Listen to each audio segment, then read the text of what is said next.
They laughed at a veteran and his dog all summer for drying food on a lonely mountain ridge. Until one night, the only road out of the valley disappeared. High above Clearwater Valley, Caleb Turner worked in silence while strips of meat and apples dried in the sun. The townspeople called him paranoid. Some said the war had broken his mind. But Caleb and his German shepherd, Atlas, weren't preparing for nothing. They were preparing for winter. And when the mountain collapsed and the valley was cut off from the world, the man everyone mocked became the only one ready to keep their children alive. Before the story continues, tell me where you're watching from. Drop your city or country in the comments so we can see how far this story travels. Every summer morning in Clearwater Valley began the same way. A pale gold sun slid slowly over the jagged peaks of the Idaho Rockies, and spilling warm light across the small farms scattered along the valley floor. Roosters crowed, irrigation pumps rattled to life. Pickup trucks rolled down dusty roads toward fields of hay and barley. And almost every morning, someone would eventually glance up toward the northern ridge, because that was where the strange man lived. High above the valley, perched against a line of dark pine trees, stood a weathered wooden cabin surrounded by racks of drying food that glittered in the sun like hundreds of small flags. Strips of venison hung from long wooden frames. Rows of fish shimmered silver in the morning light. Sliced apples covered the roof of the cabin on wide mesh screens. Even the fence posts had bundles of herbs tied to them, swaying gently in the breeze.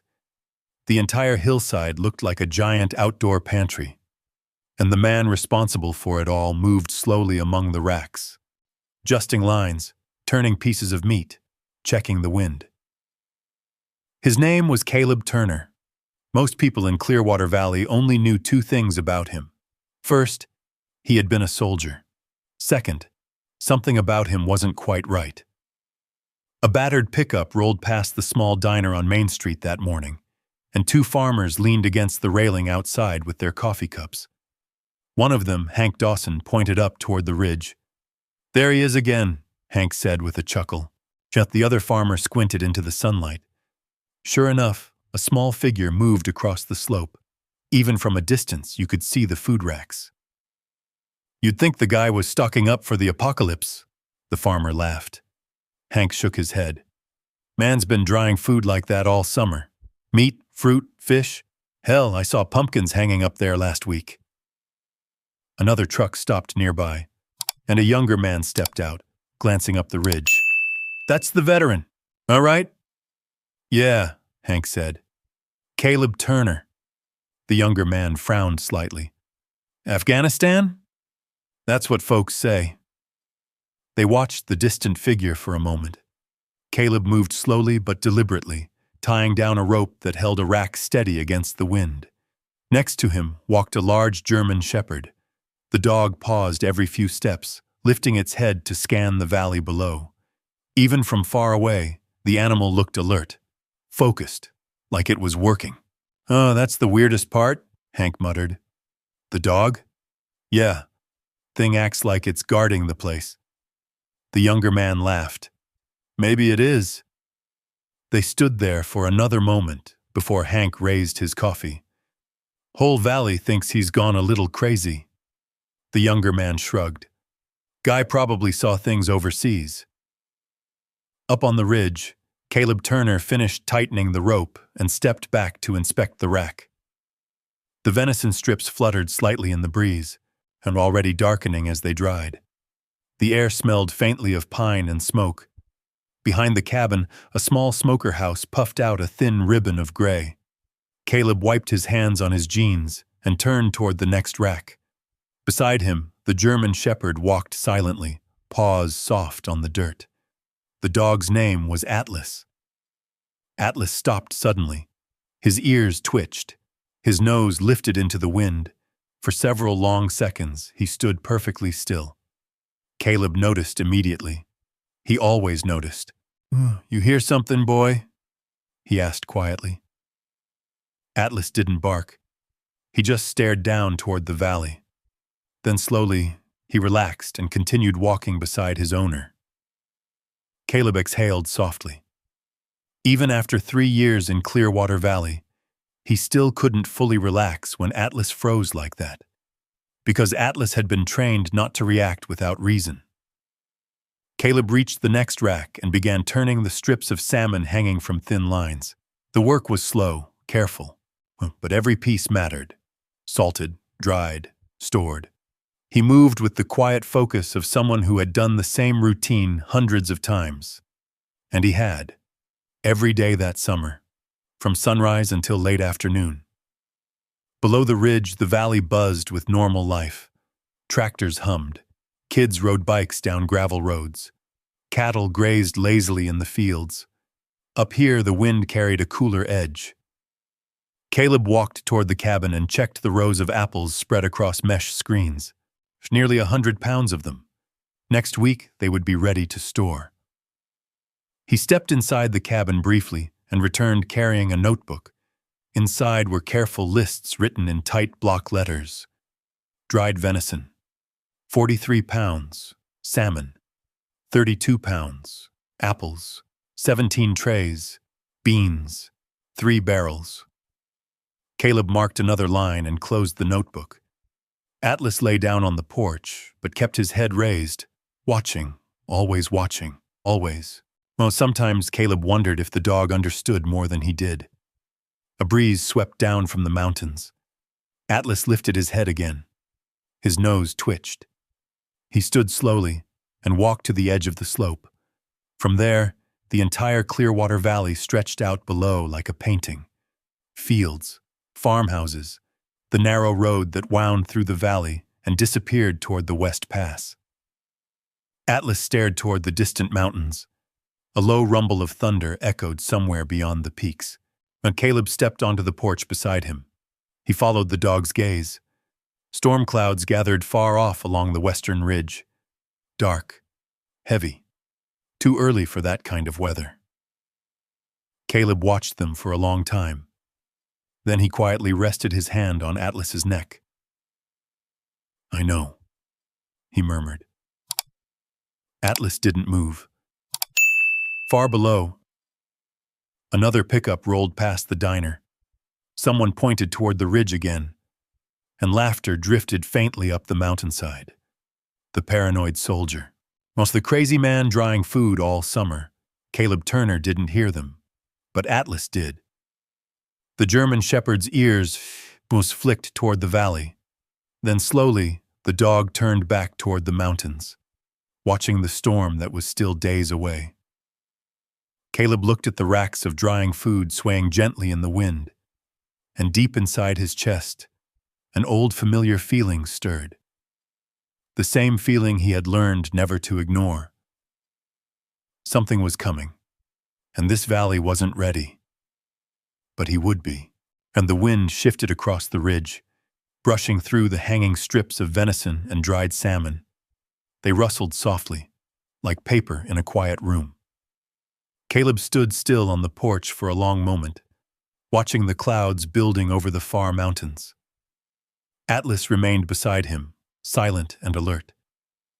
The dog never stared at storms unless something in the wind bothered him. Caleb had learned to trust that. He scratched Atlas behind the ear and stepped back inside the cabin. Now, the interior was simple but orderly. A wood stove stood against the far wall. Shelves lined with mason jars filled half the room.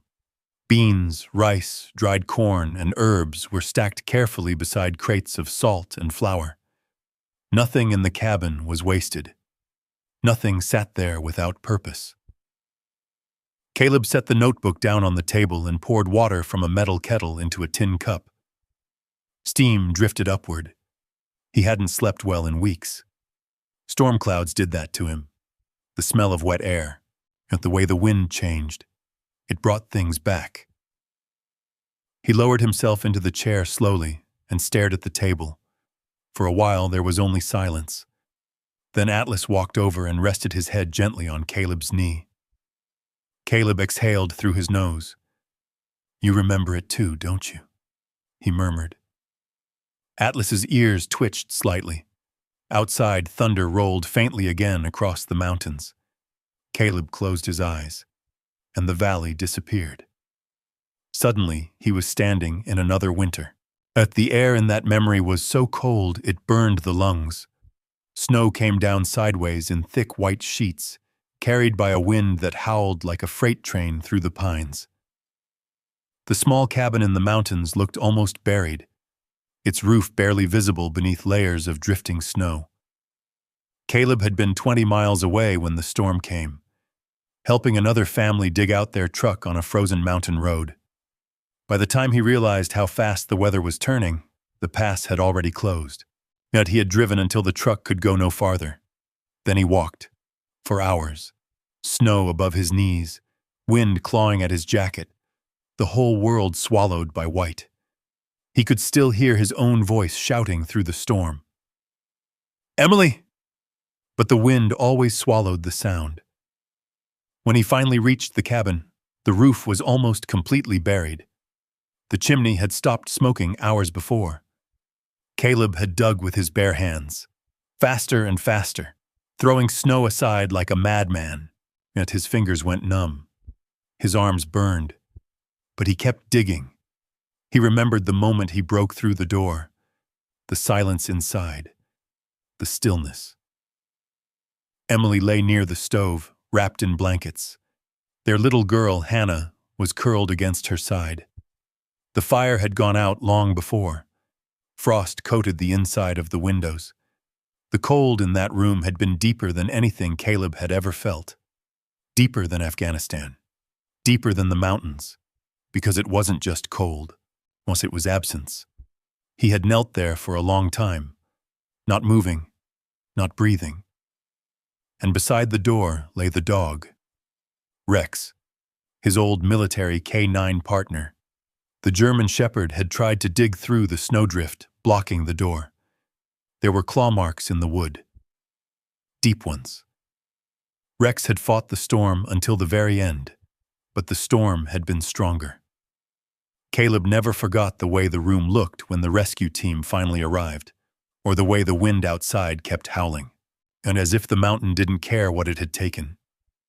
Caleb opened his eyes slowly. The memory faded. The warm cabin returned. Atlas was still there, his head resting quietly on Caleb's knee. Caleb rubbed the dog's neck. "You pulled me out of that hole," he said softly. Atlas wagged his tail once against the wooden floor. 3 years earlier, Caleb had found Atlas at a military working dog facility in Washington state. The program had been closing down. Too many dogs. Not enough handlers. Atlas had been one of the last. The trainer told Caleb something he never forgot. "He's too sharp for civilian homes. Needs someone who understands what he's been through." Caleb had crouched down in the kennel. Atlas had stared back through the wire fence. No barking. No fear. Just quiet recognition. 2 soldiers, both carrying ghosts. Caleb finished his water and stood slowly. Outside, the wind had picked up slightly. Atlas walked ahead of him to the door, and the racks of drying meat creaked softly in the breeze. Caleb stepped onto the porch again. The storm clouds were thicker now, still far away, but moving slowly closer across the mountain range. He watched them for a long time. Down in Clearwater Valley, lights flickered on in farmhouses as evening settled in. Normal life continued. People cooked dinner. Kids watched television. Neighbors talked on front porches. None of them were thinking about winter. Not yet. Caleb walked down the slope and checked the ropes holding the racks steady. Atlas followed beside him.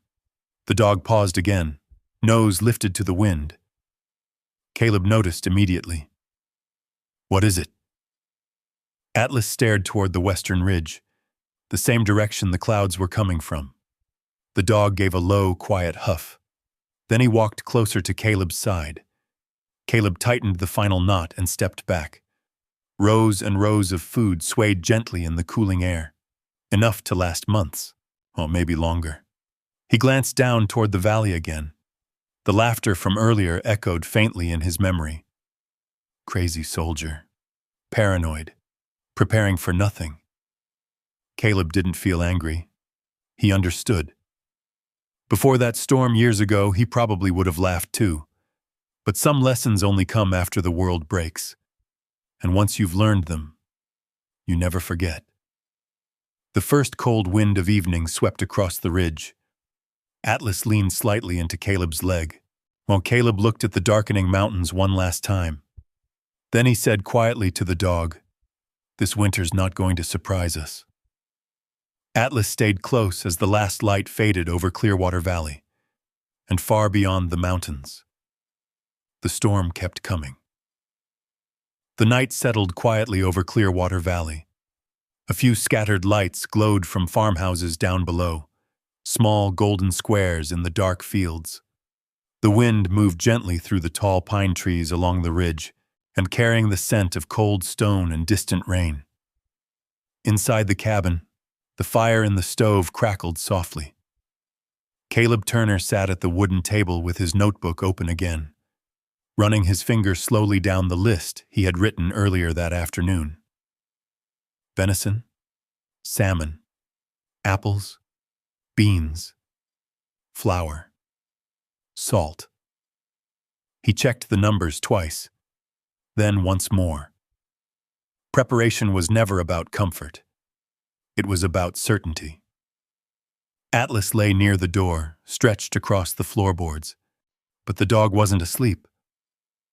Atlas almost never slept deeply. His ears twitched at every sound, a mouse rustling behind the wall, the shifting of wind outside, even the quiet creak of the cabin as the temperature dropped. Caleb closed the notebook and leaned back in the chair. The firelight danced against the log walls, casting long shadows across the room. For a few minutes, things were peaceful, but peace had a strange way of not lasting long inside Caleb's mind, and it started the same way it always did, a faint ringing in his ears, then the tightening in his chest. His breathing slowed, too slow. The cabin around him faded. Suddenly, the quiet crackle of the fire turned into something else. Gunfire. Sharp and distant. Caleb blinked. The wooden walls of the cabin blurred. For a moment, he wasn't sitting at his table anymore. He was back in a dusty valley half a world away. The air smelled of smoke and hot metal. Just men shouted over the roar of helicopters. A radio crackled somewhere nearby. Caleb gripped the edge of the table. His breathing became shallow. The memory pulled harder. Afghanistan. A convoy stopped on a narrow mountain road. An explosion tearing the silence apart. Sand and debris raining down. The echo of shouting. Caleb squeezed his eyes shut. But the images didn't stop. They never did. Then something warm pressed against his leg. Atlas. The dog had moved without a sound, and he stood beside Caleb, leaning gently against him. Atlas placed his large paw carefully on Caleb's boot. The pressure was steady, grounding. Caleb opened his eyes slowly. The cabin came back into focus. The fire, the table, the quiet. Atlas lifted his head and looked directly at him. Not worried, not panicked, just present. Caleb let out a slow breath. "Yeah," he murmured. "I'm here." Atlas's tail tapped once against the floor. The dog had learned the signs months ago, but the way Caleb's breathing changed, the way his hands tightened. Atlas always intervened before the spiral went too deep. The trainer back at the military kennel had explained it clearly. "Some dogs are wired to read their handler's stress," the man had said. "Atlas is one of those." Caleb reached down and scratched the dog's neck. "Guess you're still on duty." Atlas wagged his tail again. After a moment, the dog walked quietly back toward the door and settled down again, but his eyes stayed open, always watching. Outside, the wind picked up slightly. The racks of drying meat creaked faintly. Caleb stood and pulled on his jacket. Atlas rose immediately. "You coming?" Caleb asked. Atlas was already at the door. They stepped outside together. The night air felt colder now. Clouds had swallowed most of the stars, leaving only a few scattered points of light above the valley. The racks swayed gently. Everything looked secure. But Caleb still walked the perimeter. He always did. Atlas moved ahead of him like a silent shadow. The dog checked the tree line, paused near the smoker house, sniffed the air, then returned to Caleb's side. Halfway down the slope, Atlas stopped again.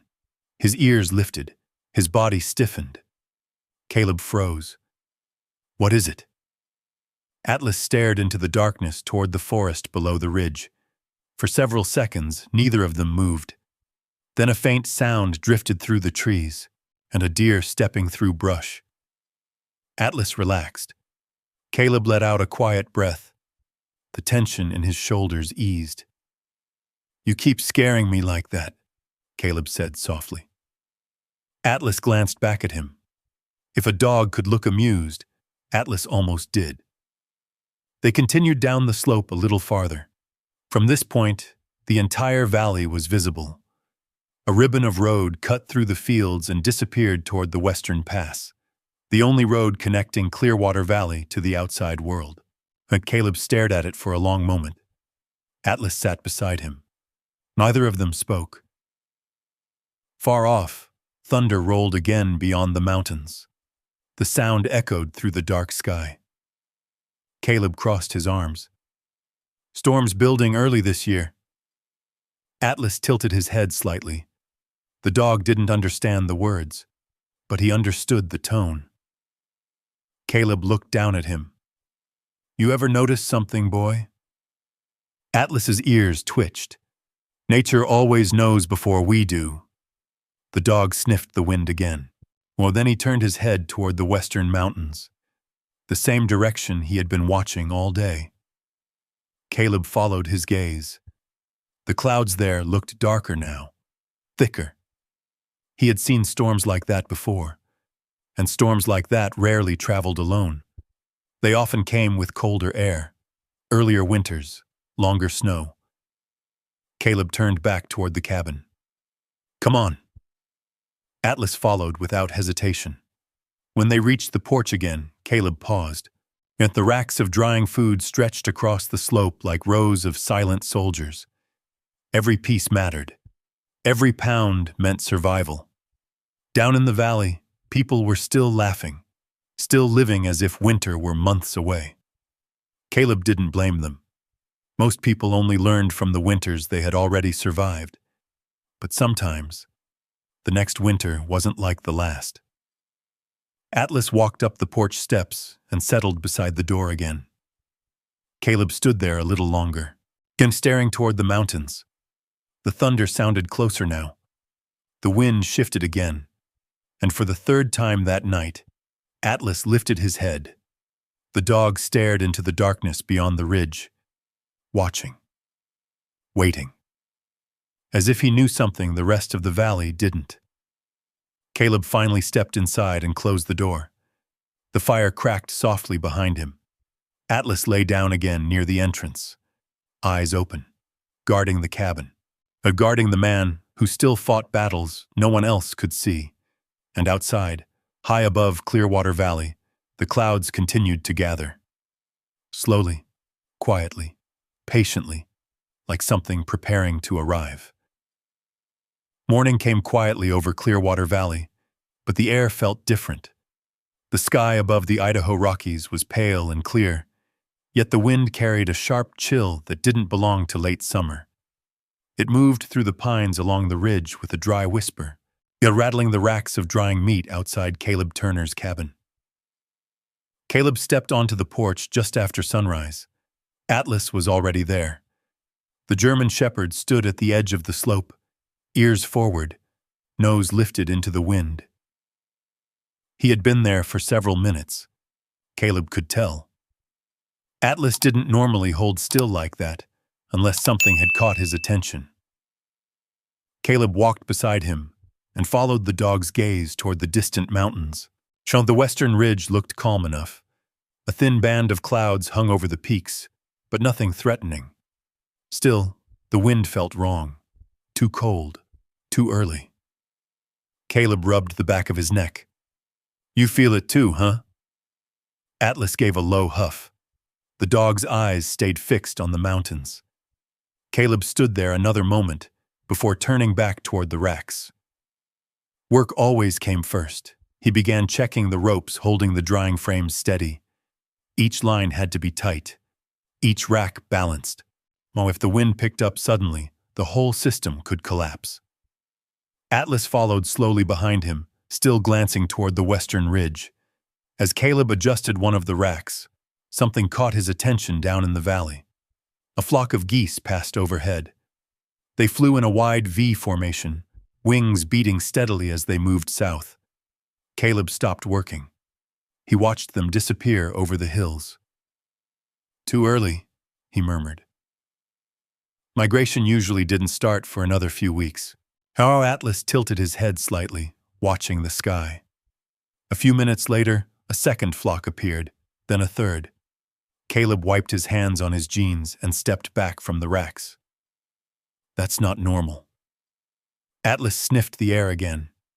The wind carried another scent now. Wet soil, cold stone, storm weather. Caleb walked down the slope toward the tree line. Atlas moved ahead of him, weaving quietly between the tall grasses. Near the edge of the forest, the dog stopped again, and his ears twitched. He lowered his head to the ground and sniffed carefully. Caleb crouched beside him.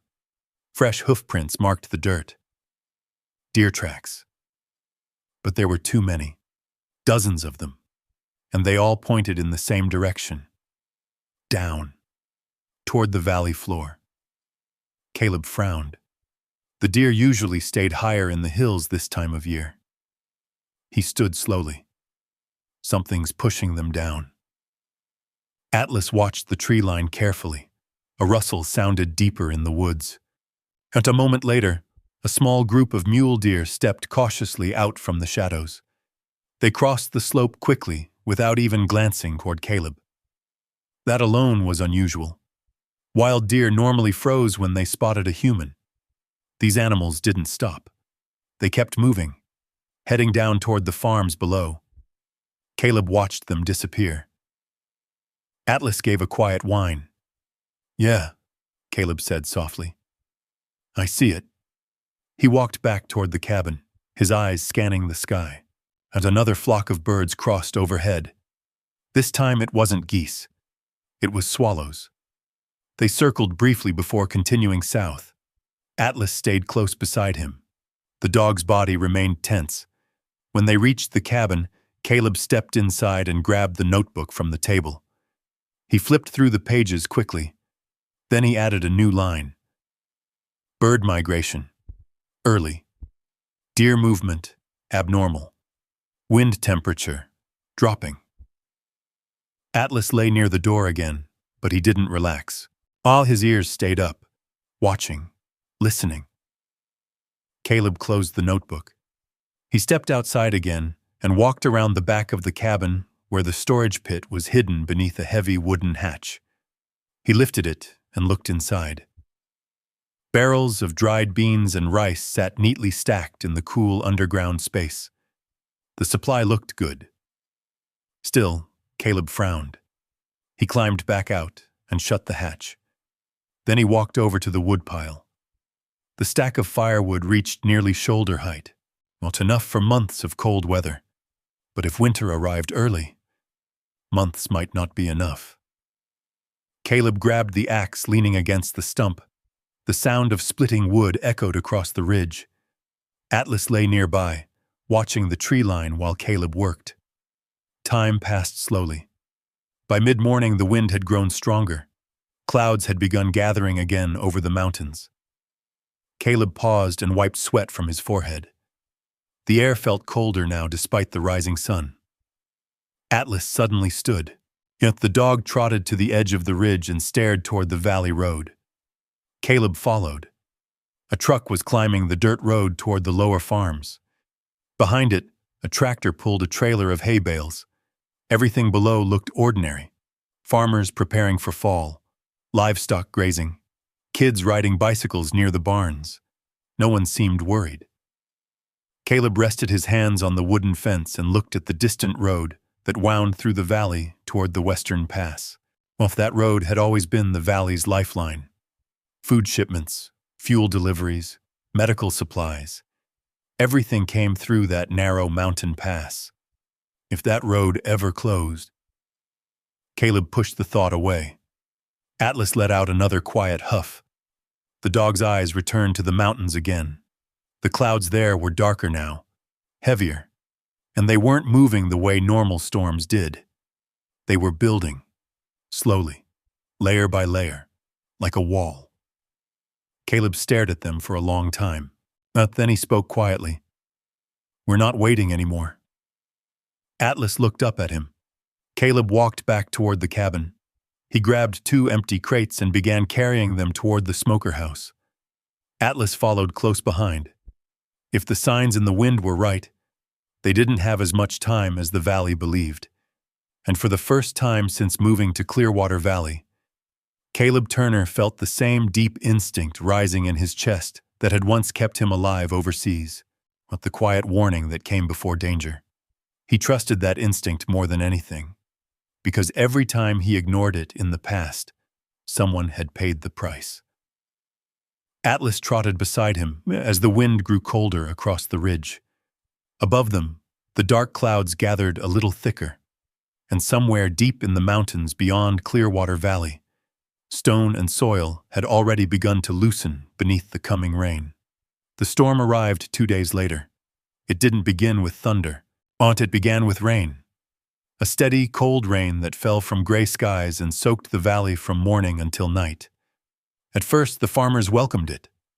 Late summer rains helped the grass grow thicker for the cattle. Tractors still moved through the fields. Kids still rode bicycles down gravel roads. At the diner on Main Street, coffee cups still clinked against saucers as neighbors talked about the coming harvest. But up on the northern ridge, Caleb Turner watched the storm differently, and rainwater ran down the sloped roof of his cabin in thin silver streams. The racks of drying meat had been covered with tarps the night before, tied down tightly against the rising wind. Atlas stood beside the porch railing, nose lifted toward the mountains. The dog had barely rested since the rain began. Caleb stepped outside and pulled his jacket tighter around his shoulders. The air felt colder than it should for August. The western mountains were hidden behind thick curtains of rain. Atlas stared into that gray wall, waiting, listening. Caleb followed his gaze. "You don't like this one, do you?" Atlas let out a low huff. The rain fell harder. By afternoon, the small creeks feeding Clearwater Valley had begun to swell. Muddy water rushed faster through the narrow channels that ran between the farms. Still, most people in the valley weren't worried. Storms came and went all the time in the Rockies. But this rain didn't stop. All through the evening it fell harder. But by nightfall, the wind began pushing against the mountains, driving the rain sideways across the valley. Up on the ridge, Caleb walked the perimeter of the drying racks one last time before darkness settled in. Atlas followed close behind. The dog's ears twitched constantly. The forest below the ridge had gone strangely quiet. Even the insects had disappeared. That bothered Caleb more than the storm. Nature usually made noise. Silence meant animals were hiding. And animals only hid when something bigger was coming. Caleb secured the final tarp and stepped back onto the porch. The wind rattled the wooden railing. Lightning flickered somewhere behind the mountains. Atlas suddenly lifted his head sharply. The dog turned toward the western ridge. His body went stiff. Caleb noticed immediately. "What is it?" Atlas didn't bark. He just stared into the darkness. Then it happened. A deep sound rolled across the mountains. Not thunder. Something heavier. Something that seemed to come from inside the earth itself. Caleb frowned. The sound lasted only a few seconds. Then it faded. The rain continued. Atlas gave a quiet whine. Caleb felt a slow knot form in his chest. He had heard sounds like that before, not in the valley, but in the mountains overseas, when heavy ground gave way, when cliffs collapsed after long rains. He looked toward the road that wound through the valley and disappeared into the western pass. Nothing was visible in the darkness, but the unease stayed with him. "Let's go inside," Caleb said quietly. Atlas hesitated for a moment before following him into the cabin. The rain continued all night, hour after hour, relentless. At dawn, the storm finally began to weaken. The rain softened to a steady drizzle. Mist hung low across the valley floor as the first light crept over the eastern hills. Caleb stepped outside. The air smelled of wet earth and pine. As Atlas moved beside him, both of them looked toward the western pass. For a moment, everything seemed normal. Then Caleb noticed something. The road. A long line of vehicles had gathered near the far end of the valley. Pickup trucks, a tractor, even a school bus. They were all stopped, not moving. Caleb narrowed his eyes. That's not good. Atlas's ears lifted. Down in the valley, a truck suddenly turned around and began driving back toward town. Then another, and another. Within minutes, the vehicles began spreading news across Clearwater Valley. Something had happened at the pass. The sound of engines echoed faintly through the damp morning air. Caleb watched the distant activity from the ridge. His stomach tightened. Atlas stared at the mountains again. Half an hour later, a siren sounded from town. Then another. People began gathering along the main road. From this distance, Caleb couldn't hear what they were saying, but the confusion was obvious. Yet Atlas sat down beside him. The dog's tail lay still on the wet grass. A faint rumble echoed again through the mountains. Not loud, but deep. Caleb felt it in the ground beneath his boots. His eyes moved slowly toward the western ridge. A brown scar had appeared along the side of the mountain. Even from miles away, it was visible.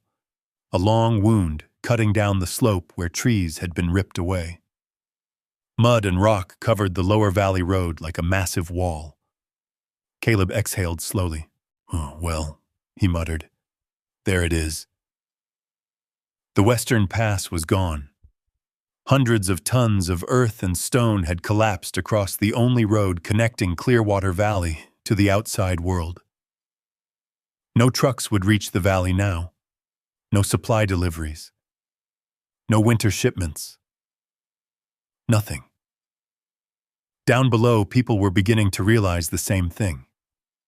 Caleb could see small groups gathering in the road, pointing toward the mountains. Some of them even glanced up toward the ridge, once toward the cabin surrounded by racks of drying food, toward the man they had laughed at all summer. Atlas stood again and walked to the edge of the slope. He watched the valley carefully. Caleb crossed his arms and looked at the distant landslide. Rain still dripped from the pine branches. Clouds moved slowly across the mountain peaks. The storm had done exactly what he feared it would. Clearwater Valley was cut off, and winter was only a few months away. As Atlas walked back and sat beside him, Caleb rested a hand on the dog's back. Down in the valley, confusion was turning into something else. Concern. Soon it would become fear. Caleb looked at the racks of drying meat behind him, then back at the valley below. They're going to start realizing it soon. Atlas leaned gently against his leg. Caleb gave the dog a quiet nod. Good thing we didn't wait. The wind carried the distant voices of worried neighbors across the valley floor. But up on the ridge, Caleb Turner and Atlas were already ready for the winter that the rest of Clearwater Valley had never seen coming.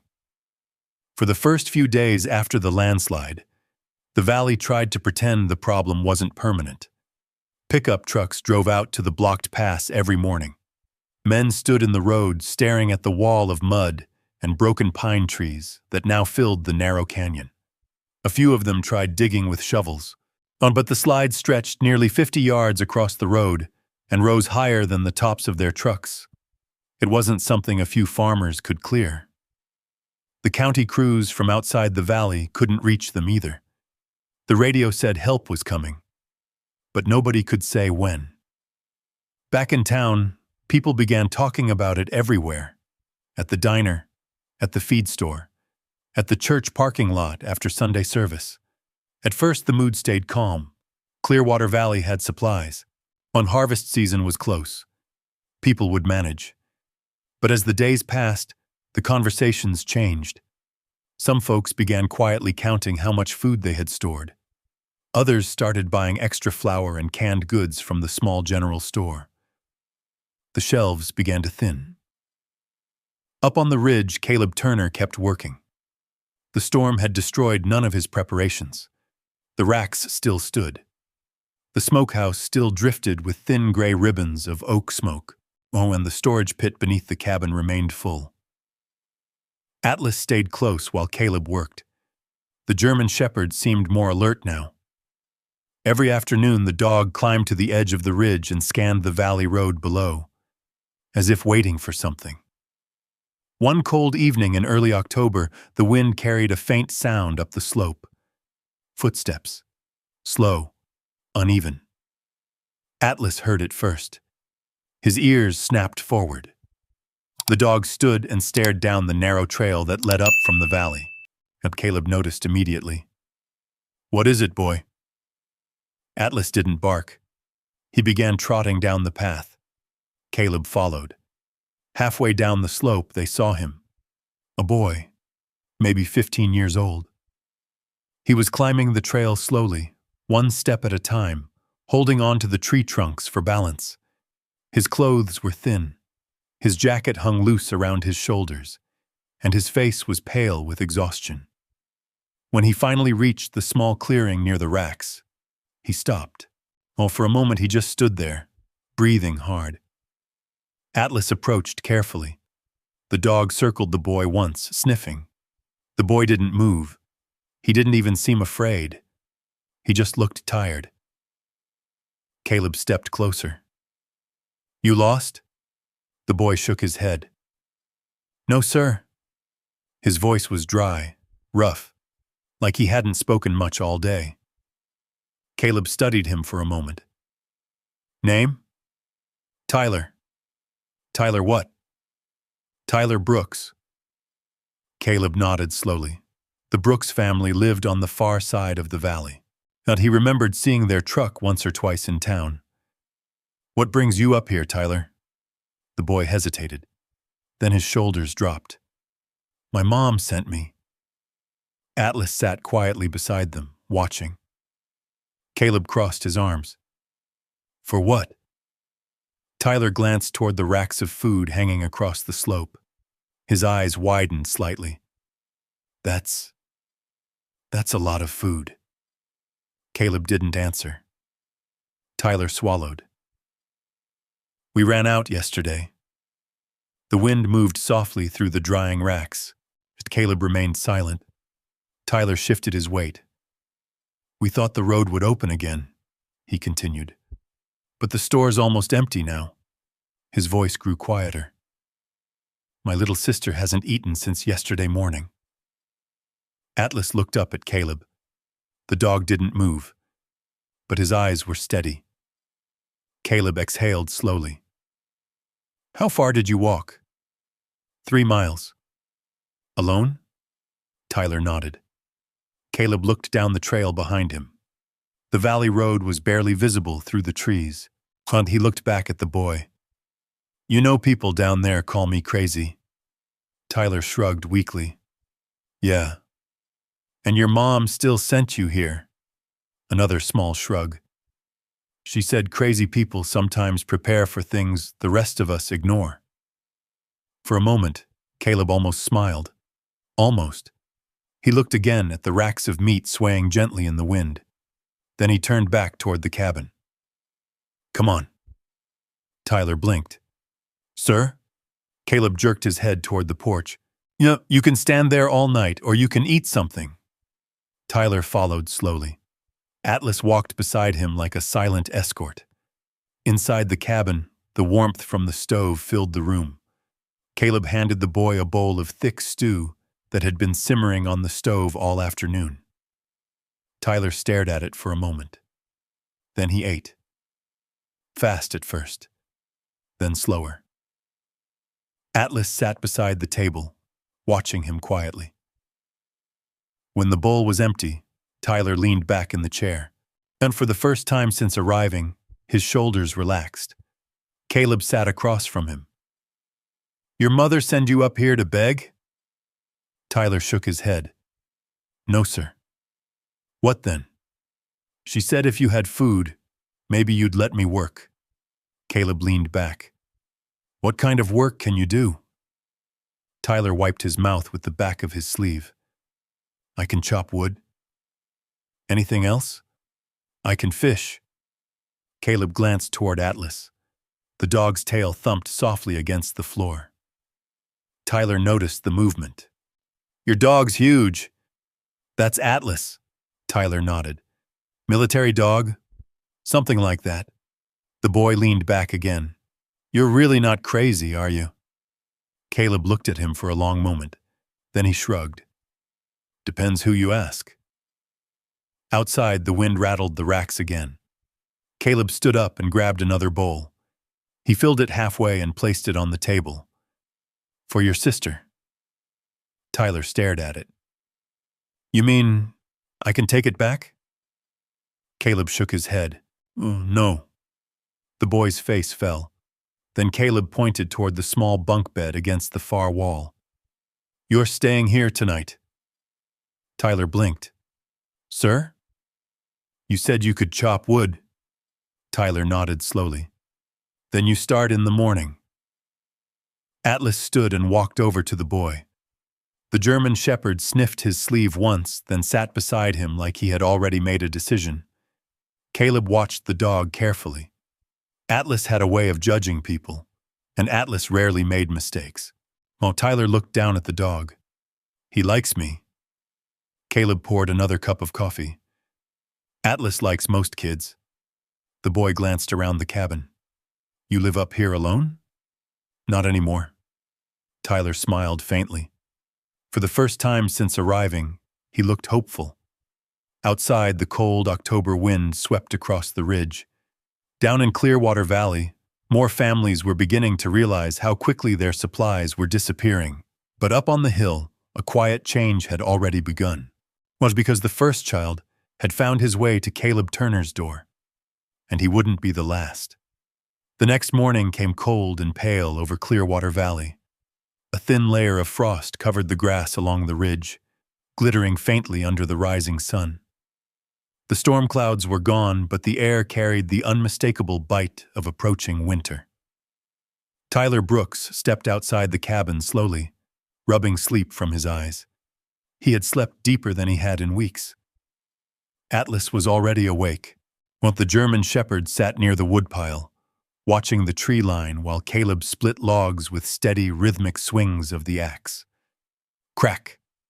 Another piece of firewood split cleanly in two. Tyler stepped closer. "You weren't kidding about the wood," he said. Caleb didn't stop working. "Winter's long in these mountains." Tyler picked up a smaller axe leaning against the stump. "You said I start today." Caleb nodded toward the pile of unsplit logs. "Oh, then start there." Tyler swung the axe awkwardly at first. The first strike barely dented the wood. Atlas watched carefully. Caleb said nothing. After a few tries, Tyler adjusted his stance. The next swing split the log. Atlas's tail thumped once against the ground. Tyler grinned. By mid-morning, the woodpile had grown larger. Tyler's arms trembled from the work, but he kept going. Inside the cabin, a pot of beans simmered slowly on the stove, but the smell drifted through the open doorway. Caleb finally lowered his axe. "That's enough for now." Tyler wiped sweat from his forehead. "You work every day like this?" "Every day." Tyler glanced toward the racks of drying meat stretching across the slope. "That's a lot of food." Not enough if winter comes early. Tyler nodded. Down in the valley, smoke rose from chimneys as people prepared breakfast. But the mood in Clearwater Valley had changed. At the general store, shelves that once held canned goods now showed wide, empty spaces. Flour sacks were gone. So were most of the dried beans. The store owner had put up a handwritten sign near the counter. Limit 1 item per family. Even that didn't stop the whispers. Everyone knew winter supplies were supposed to arrive through the Western Pass. But the road was still buried beneath the landslide, and the radio reports kept repeating the same phrase. Road crews delayed, weather slowing progress. No estimated reopening. By late afternoon, a small group of parents stood outside the Brooks farmhouse at the edge of the valley. Tyler's mother had told them what happened. About the food on the ridge. About the man everyone called crazy. And about the way he had let Tyler stay. The group argued quietly for a while. Some said it was foolish. Others said they had no choice. That evening, Caleb and Tyler were stacking more firewood near the cabin when Atlas lifted his head again. The dog stood, his ears focused down the trail. Caleb noticed immediately. Company. Tyler turned toward the slope. A small figure appeared between the trees. Then another, and another. 3 children climbed slowly up the path. The youngest looked no older than 7. They stopped a few yards away from the racks of drying food. The smallest girl clutched the sleeve of an older boy. Atlas approached carefully. The children froze. But the dog simply sniffed the air and wagged his tail once. Tyler stepped forward. I know them, he said quietly. That's Emma Parker. And those are the Harris boys. Caleb crossed his arms. What are they doing up here? The older Harris boy spoke first. Our parents sent us. The words came out fast, like he had practiced them. They said we could work. Caleb raised an eyebrow. Work? We can carry wood, the boy said quickly. And Emma can help cook. The little girl nodded nervously. Atlas walked up beside her and sniffed her mitten. She giggled softly despite herself. Tyler looked at Caleb. Looks like word's spreading. Caleb stared at the 3 children for a long moment.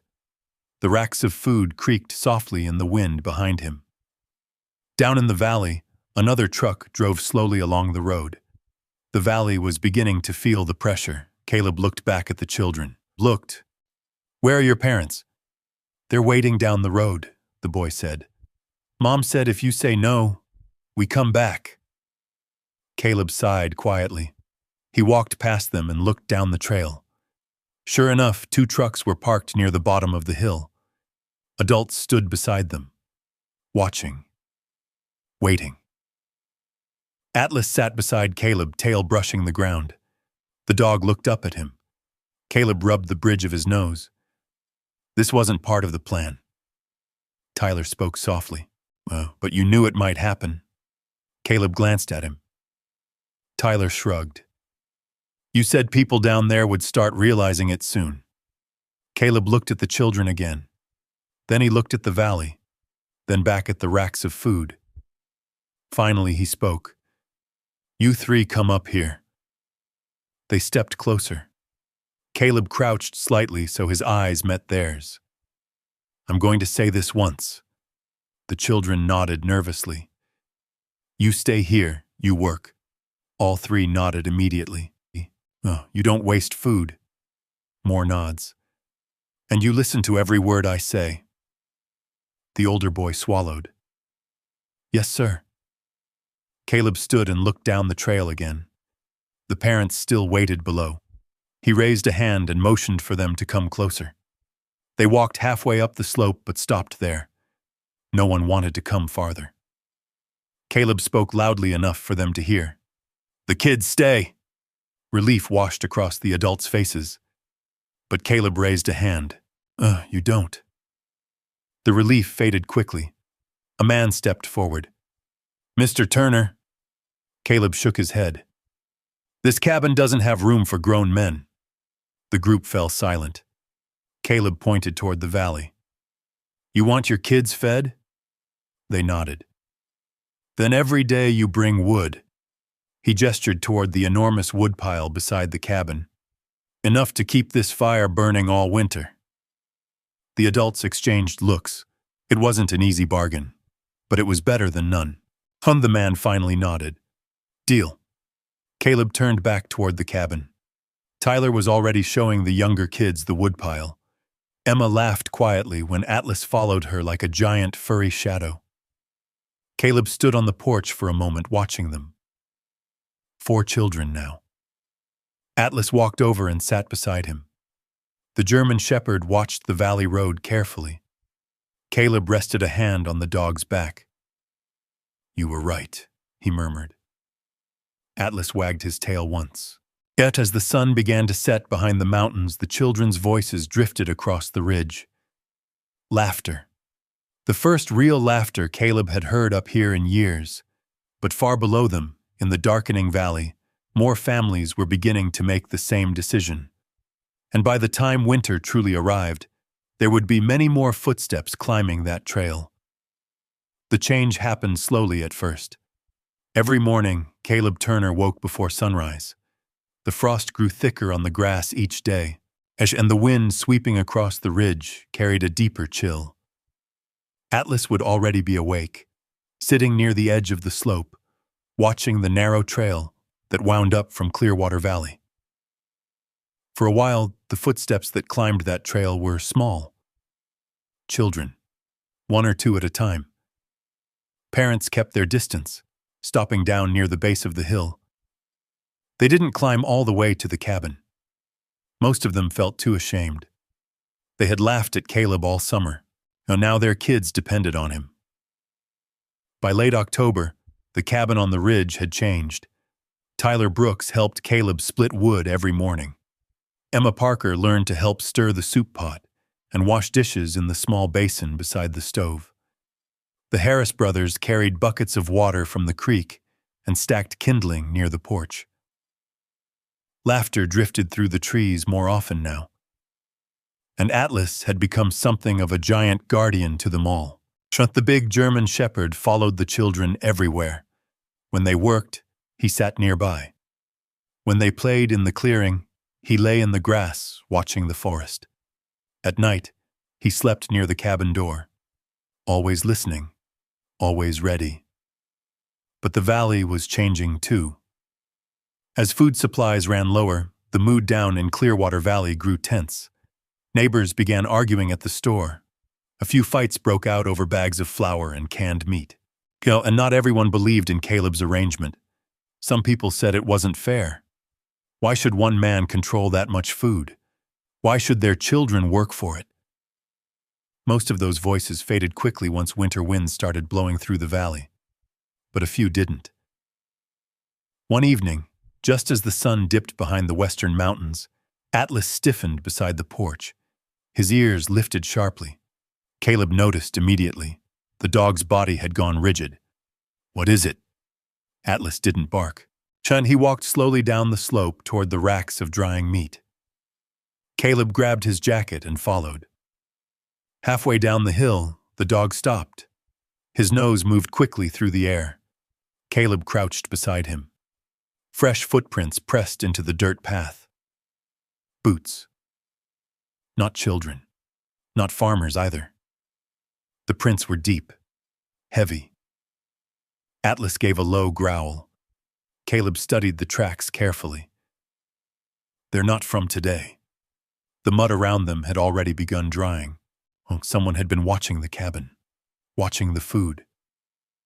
Caleb stood slowly. Atlas kept staring toward the tree line. The forest beyond the racks had grown darker as evening settled in. Caleb scanned the shadows carefully. Nothing moved.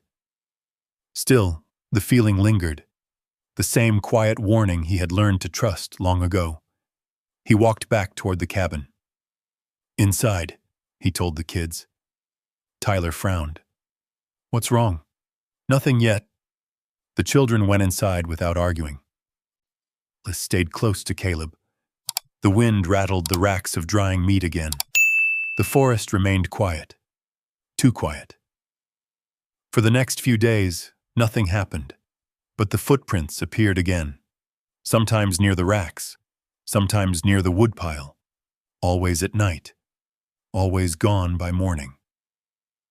Caleb didn't mention it to the children, but he began setting small warning traps along the edge of the clearing. Simple things. Thin fishing line tied low between trees, and empty tin cans hung from branches. Noisemakers. Atlas helped patrol the perimeter every evening. The dog's nose stayed close to the ground. Then one night in early November, the traps finally spoke. A sudden clatter of metal echoed through the darkness.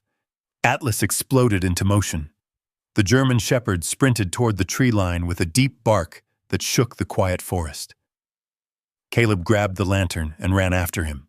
The beam of light cut through the trees just in time to catch two figures scrambling through the brush. Men. They ran hard toward the forest. But Atlas was faster. The dog lunged forward and knocked one of them off his feet. The man shouted as Atlas pinned him to the ground. The second man kept running and vanished into the dark trees. Caleb reached them seconds later. "Atlas!" The dog froze but kept the man pinned beneath his paws. The lantern light revealed a familiar face. Raymond Pike, one of the rougher men from the valley. Raymond lay on the ground, breathing hard. "Get your damn dog off me!" Caleb didn't move. "What were you doing up here, Raymond?" The man said nothing. Atlas growled softly. Caleb knelt and studied him. "You weren't just passing through." Raymond spat into the dirt. "Whole valley knows you're hoarding food." Caleb's voice stayed calm. "It's not hoarding if I prepared for it," Raymond sneered. You think you're the king of this hill now?" Atlas's growl deepened. Then Caleb noticed something. Dark blood on the dog's shoulder. His stomach tightened. "Atlas!" The German shepherd shifted slightly. A shallow cut marked the thick fur along his side. Raymond laughed weakly. "Dog jumped me before I even touched the rack." Caleb's eyes hardened. "You brought a knife." Raymond didn't deny it. For a long moment, the only sound was the wind through the trees. But finally Caleb said quietly, "Get up." Atlas stepped back. Raymond rose slowly. "You come near this ridge again," Caleb said calmly, "and the next conversation won't be this polite." Raymond wiped dirt from his jacket. "You think you can stop people from taking what they need?" Caleb pointed toward the valley. "Bring wood like everyone else." Raymond gave a bitter laugh. Then he disappeared into the trees. Caleb watched until the forest swallowed him completely. And only then did he kneel beside Atlas. The cut along the dog's shoulder wasn't deep, but it had bled enough to stain the fur. Caleb's voice softened. "You stupid, brave dog." Atlas wagged his tail weakly. Back at the cabin, the children gathered around as Caleb cleaned the wound. Emma wiped tears from her eyes. "Is he going to be okay?" Caleb nodded. "Atlas has had worse." The German shepherd rested his head in Tyler's lap while Caleb wrapped the bandage. The kids stayed quiet, and even the wind outside seemed to soften. But Caleb knew something had changed. The valley's hunger had reached the ridge, and not everyone who climbed that trail would come asking. Some would come taking. Caleb finished tying the bandage and rested a hand on Atlas's neck. The dog looked up at him with calm, steady eyes. Outside, the wind moved through the drying racks again. Winter was getting closer, and the wolves were beginning to show themselves. And the first snow arrived earlier than anyone in Clearwater Valley expected. It came quietly one morning in late November. A pale gray fog rolled down from the mountains during the night, covering the valley floor like a soft blanket. By sunrise, thin flakes of snow drifted slowly through the air. Up on the ridge, the racks of drying meat stood stiff with frost.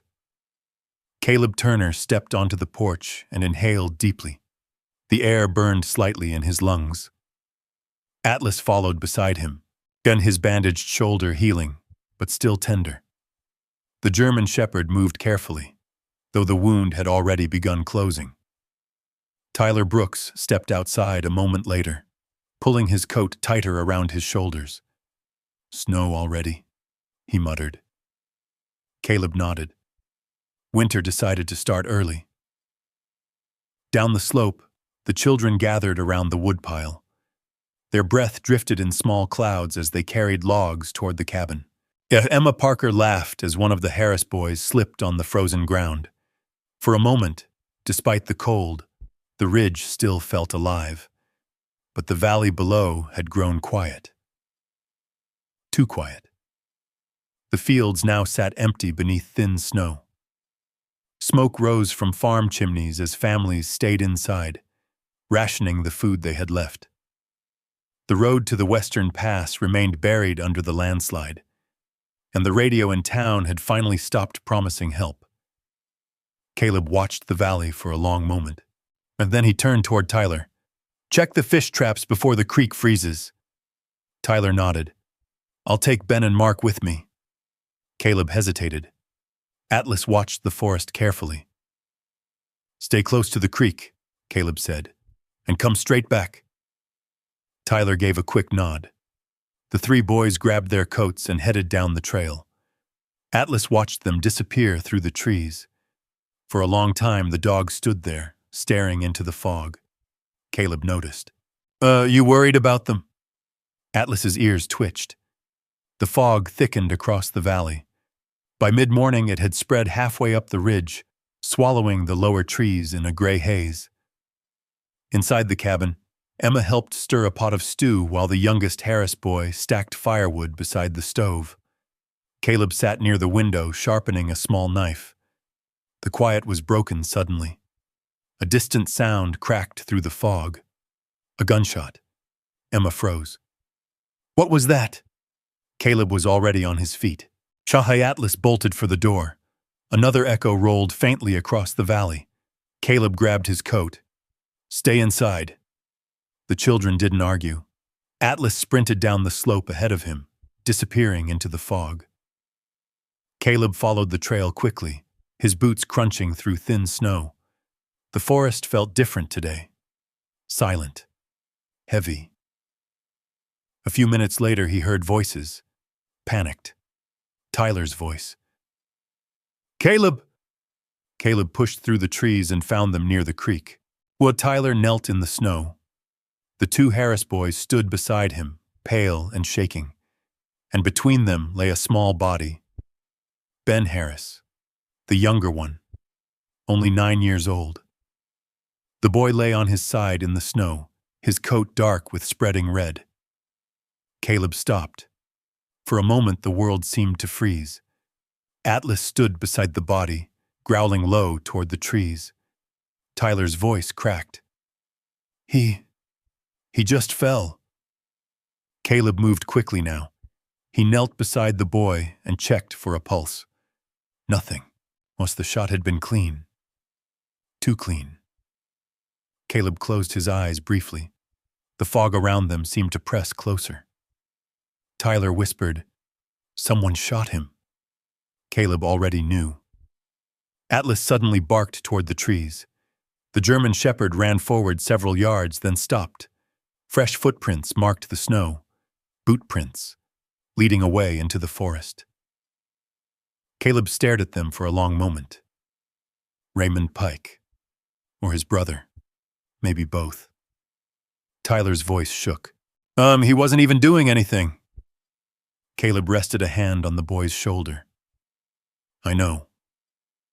The fog swallowed the forest around them.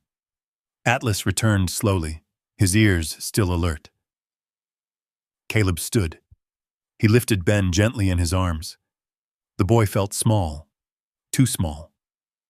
Tyler walked beside him silently as they climbed back toward the ridge. The wind carried the sound of the creek moving beneath thin ice. No one spoke. Back at the cabin, the children saw them coming. Emma's smile vanished immediately. She understood before anyone said a word. The cabin grew silent. Caleb laid the boy carefully inside near the stove. The children gathered quietly around him.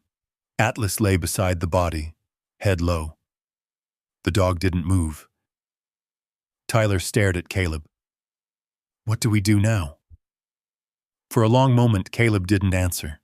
His eyes were distant, somewhere far away, in another winter, another loss. Finally, he spoke. "We bury him before the ground freezes harder." Tyler nodded slowly. Outside, the fog began to thin. The mountains beyond the valley appeared again through the gray sky. But something had changed. The fragile hope that had grown on the ridge had cracked. The wolves had moved from watching to killing. And Caleb Turner knew one thing for certain now. Winter wasn't the only thing they would have to survive. The burial happened that afternoon. The ground on the ridge was already beginning to harden with frost, but the soil beneath the pine trees was still soft enough to dig. Caleb worked quietly with a shovel, while Tyler stood nearby holding a lantern. The other children stayed close to the cabin, wrapped in blankets, watching from the porch. Atlas never left Caleb's side. The German shepherd sat near the small grave, his ears alert even as Caleb lowered the boy gently into the earth. The wind moved slowly through the trees. No one spoke. The silence felt heavy, and by the time the last shovelful of soil settled over the grave, the sun had already dropped behind the western ridge. Tyler wiped his eyes with the sleeve of his coat. "We should tell his parents." Caleb nodded. "We will." But even as he said it, he knew the valley already understood. Gunshots traveled far in winter air, and word moved faster than snowstorms in small towns. That night, the cabin was quieter than it had ever been. But the children sat near the stove while Caleb stirred a pot of soup that none of them seemed hungry enough to eat. Atlas lay near the door. His head rested on his paws, but his eyes remained open. Watching. Always watching. Outside, the wind had grown sharper. Winter had fully arrived now, and the ridge no longer felt safe. Later that night, long after the children had gone to bed, Caleb stepped outside to check the racks. Atlas followed instantly. The moon hung low behind thin clouds, casting pale silver light across the snowy clearing. The racks of dried meat stood stiff in the cold. Everything looked calm, too calm. Caleb moved slowly along the perimeter of the clearing. Atlas stayed ahead of him, sniffing the air carefully. Halfway toward the smokehouse, the dog stopped. His body stiffened. Then came the smell. Smoke. Not from the smoker. Something else. Caleb turned quickly toward the lower edge of the ridge. A flicker of orange light appeared through the trees. Fire. When Caleb ran, Atlas raced beside him. By the time they reached the smokehouse, flames were already climbing the wooden walls. Someone had poured fuel along the backside of the structure. The dry wood caught quickly. Caleb grabbed a shovel and began throwing snow against the fire. Atlas barked sharply toward the forest. Footsteps crashed through the trees. Two figures ran downhill toward the valley. Caleb caught only a glimpse of them through the flames. But he recognized the shape of one, Raymond Pike, and the other, Cole Pike. The brothers disappeared into the dark forest before Caleb could reach them. Behind him, the fire roared higher. "Tyler!" Caleb shouted. The cabin door burst open. Tyler and the other children ran out carrying buckets. They began throwing snow and water against the flames. Atlas darted between them, barking fiercely at the darkness beyond the ridge. The smokehouse groaned as the roof began to collapse. Caleb shoved the children back. "Don't stay clear!" The wooden beam cracked and fell inward as sparks shot into the night sky. The fire burned fiercely for nearly 20 minutes before the snow finally began to smother it. When it was over, the smokehouse stood half-collapsed. Blackened beams jutted from the snow, Half the stored smoked meat was gone. The children stood in silence, staring at the damage. Emma whispered softly, "Why would someone do that?" Caleb didn't answer immediately. He walked slowly through the wreckage, his kicking aside burned wood until he reached the storage pit behind the building. The underground barrels were safe. For now. Atlas approached him carefully. The dog's nose twitched. Then suddenly Atlas barked again, a sharp warning. Caleb turned just in time to see movement near the tree line. A flash of metal. Gunfire exploded through the night. The bullet struck the wooden railing of the cabin porch. The children screamed. "Inside!" Caleb shouted. They ran for the door. Atlas didn't. And the German shepherd sprinted straight toward the tree line. Another shot cracked through the air. Atlas lunged through the darkness. A man shouted in surprise. Then the sound of a body crashing into the snow. Caleb ran toward the trees. Atlas had tackled one of the attackers. Cole Pike lay pinned beneath the dog, struggling as Atlas snarled inches from his face. Raymond Pike stood several yards away with the rifle. For a moment, the brothers stared at Caleb. The firelight from the smokehouse flickered across the clearing. Raymond lowered the rifle slowly. "This ain't over, Turner." Caleb stepped closer. "You shoot at kids again, and it will be." Raymond's eyes flicked toward Atlas. The dog's teeth gleamed in the dim light. Finally, Raymond backed away. "Come on, Cole," Atlas growled. But Caleb spoke quietly. "Let him go." The dog released the man instantly. Cole scrambled to his feet and ran after his brother. But within seconds, the forest swallowed them again. The ridge fell silent. Caleb stood there for a long time, watching the darkness. Atlas returned slowly to his side. The dog's chest rose and fell heavily, but his eyes were calm. Back near the cabin, the children stood huddled together in the doorway. The smokehouse continued to smolder behind them. Tyler spoke first. "They tried to burn us out." Caleb nodded. "That was the plan." Emma looked toward the valley below.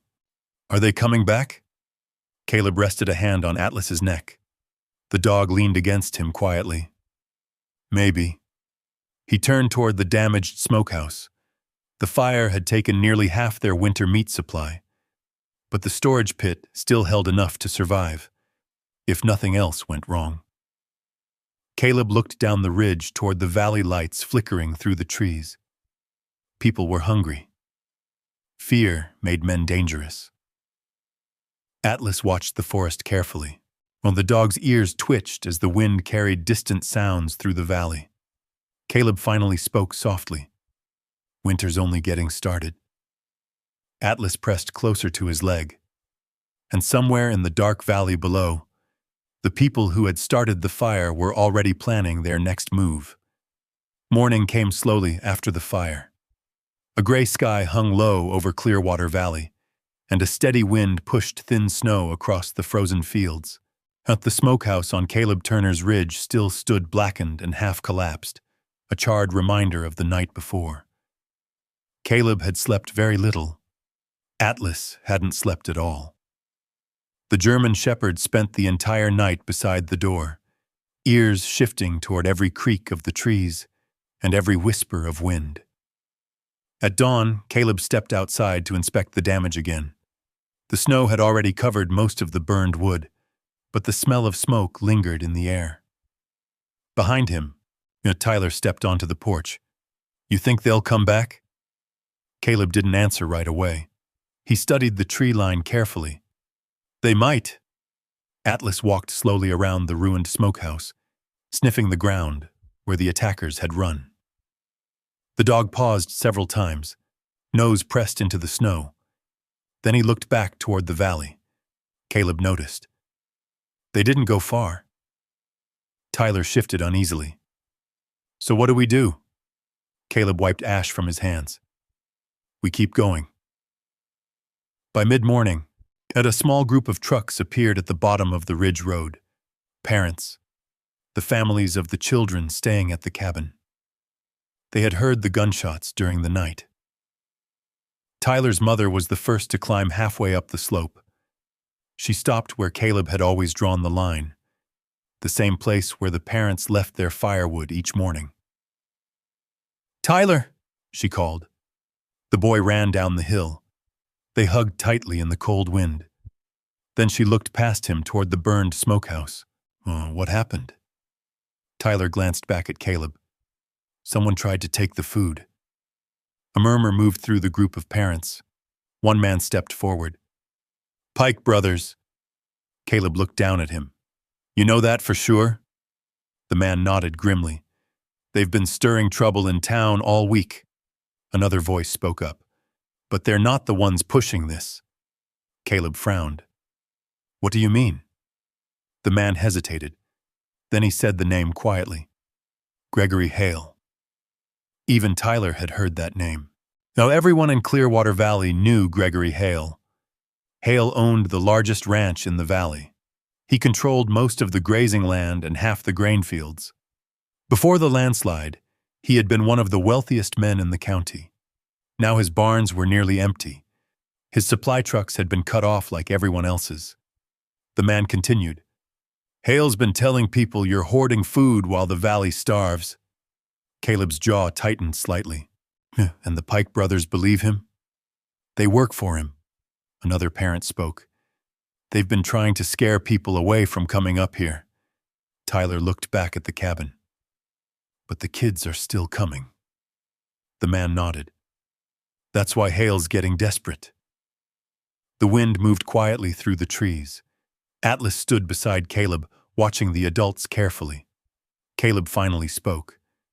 "Tell Hale something for me." The parents waited. "If he's got a problem with how I prepared for winter, he can come talk to me himself." The group exchanged uneasy looks. Nobody believed Gregory Hale would climb that ridge himself. But word traveled quickly in small towns. By late afternoon, the entire valley knew about the fire. They also knew the Pike brothers had been seen near the ridge that night. And they knew Gregory Hale had been the one encouraging people to challenge Caleb in the first place. For the first time since winter began, the valley's anger shifted direction, not toward the man on the ridge, but toward the rancher who had tried to turn them against him. That evening, a pickup truck drove slowly up the ridge road. Not stopping halfway like the others, it climbed all the way to the clearing near the racks. Atlas was already standing in front of the cabin when the engine shut off. Caleb stepped onto the porch. Gregory Hale climbed out of the truck. He was tall, well-dressed, and carried himself like a man who was used to being listened to. He looked around the ridge carefully, at the racks of food, at the woodpile, at the children watching from the porch. Then he looked at Caleb.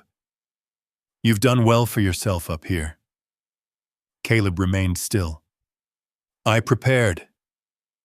Hale walked slowly toward the burned smokehouse. "Looks like someone disagreed with your plan." Caleb didn't respond. Hale turned back toward him. "You know people down there are hungry." "I know. Yet you keep all this food for yourself." Caleb shook his head slightly. "Look around." Hale glanced toward the children standing near the porch. "And how many mouths can you feed before those racks run empty?" Caleb's voice stayed calm. "Enough." Hale smiled faintly. "You think you can save the whole valley?" "No." "Then what's the point?" Caleb looked past him toward the distant farms below. "Well, the point is not letting children starve while grown men argue about pride." For a moment, Hale said nothing. The wind rustled the drying racks softly. Finally, he sighed. "You've made yourself the center of this valley's survival." "That wasn't the plan. But now it is." Hale stepped closer. "You could share the food equally. Bring everything down to town. Let the council distribute it." Caleb shook his head immediately. "That would last 2 weeks." Hale's eyes narrowed slightly. "And this system of yours?" "Lasts all winter." The silence between them stretched. Atlas stood quietly beside Caleb, watching Hale's every move. Finally, the rancher turned back toward his truck. "Winter makes people desperate, Mr. Turner." Caleb didn't respond. Hale opened the truck door. "Desperate people don't always listen to reason." Then he drove away down the ridge road. The engine sound faded slowly into the valley below. Tyler stepped onto the porch. You think he's behind all of it?" Caleb watched the truck disappear. "Yes." Atlas sat beside him. The dog's eyes stayed fixed on the valley road. Caleb rested a hand on the dog's neck. Hale had come to measure the ridge, to count the food, to decide how much it would take to control it. Caleb understood men like him, men who believed ownership meant survival. But the valley was beginning to see something different. It's because the man they had once laughed at was now the one keeping their children alive. And that kind of loyalty was something Gregory Hale could not buy. The winter stretched on longer than anyone in Clearwater Valley expected. January passed beneath heavy snow. February brought bitter winds that howled through the pine forests at night like distant wolves. The road through the western pass remained buried beneath the landslide. And the outside world might as well have been 1,000 miles away. But the ridge stayed alive. Every morning smoke rose from Caleb Turner's chimney. The racks still held food, though fewer strips of meat hung there now. The children carried wood, gathered ice from the creek, and helped Caleb repair traps and nets. Atlas watched everything. The German shepherd had become a quiet guardian of the ridge. The scar on his shoulder had healed into a thick line beneath his fur, a permanent reminder of the night he had faced the Pike brothers. The children trusted him completely. At night, Atlas walked the perimeter of the cabin while snow drifted silently across the clearing. His paws left steady tracks that circled the ridge again and again. Nothing approached the cabin without the dog knowing. Down in the valley, something else was changing. The story of the fire spread quickly through Clearwater Valley, and so did the truth about who had pushed the Pike brothers toward the ridge. Gregory Hale's name was whispered more often now. People had once listened when he spoke. He had owned half the valley, and wealth carried weight in small towns. But hunger carried more, and every parent in Clearwater Valley knew where their children were sleeping safely each night. By late February, several families began bringing extra wood up the ridge without being asked. Some brought tools, and others brought seeds they hoped to plant once spring returned. No one said much about it, but the valley had begun quietly choosing sides. One afternoon, near the end of winter, a group of men arrived at the ridge. Not the Pike brothers, not troublemakers. Farmers, ranch hands, people Caleb recognized from town. They stood awkwardly near the racks while Atlas watched them carefully. Finally, one of them stepped forward. We heard what happened with Hale." Caleb leaned against the porch railing. "What about it?"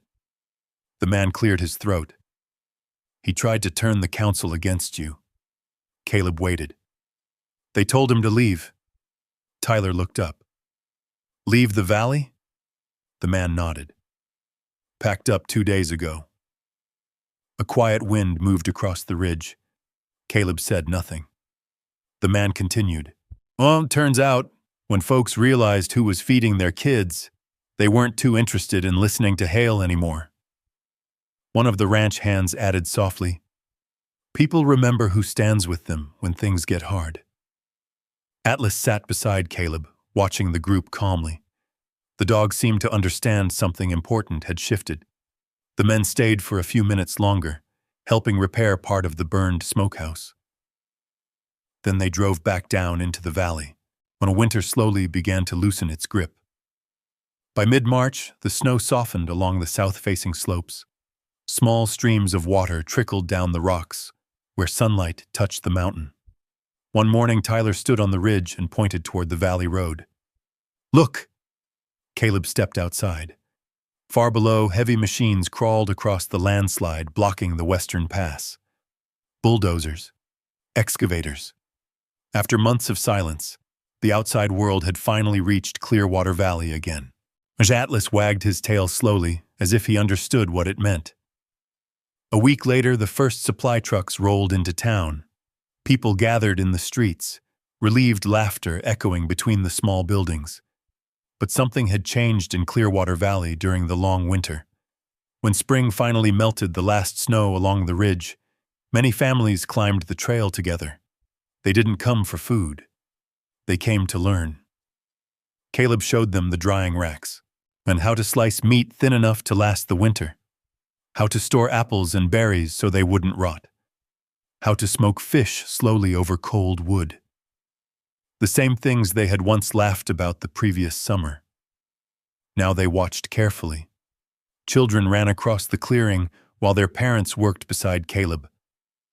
Atlas rested near the porch, his head up, watching the valley with quiet pride. The ridge had become something new, not just a place of survival, a place of knowledge. At one evening near the end of spring, the valley held a gathering near the creek. Small lanterns hung from tree branches, and people shared the first fresh food they had tasted in months.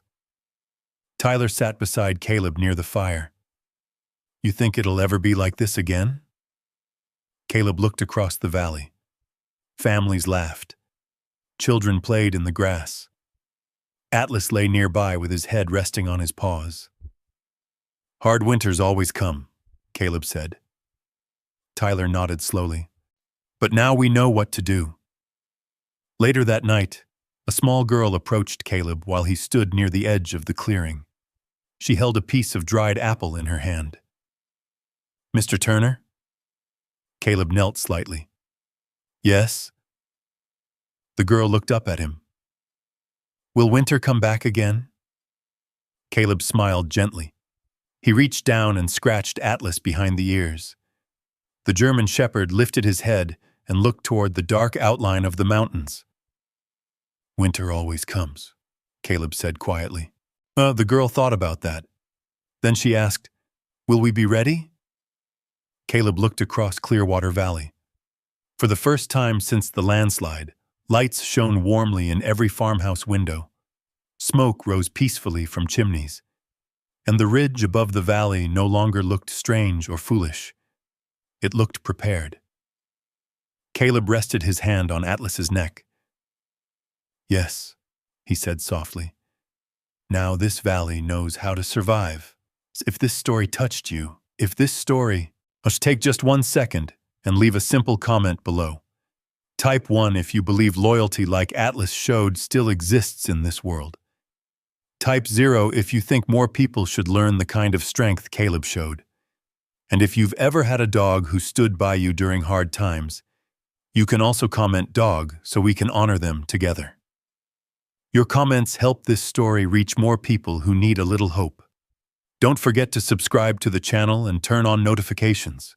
It's because more powerful stories about courage, loyalty, and the unbreakable bond between veterans and their dogs are coming next. And the next story might be even more unbelievable than this one.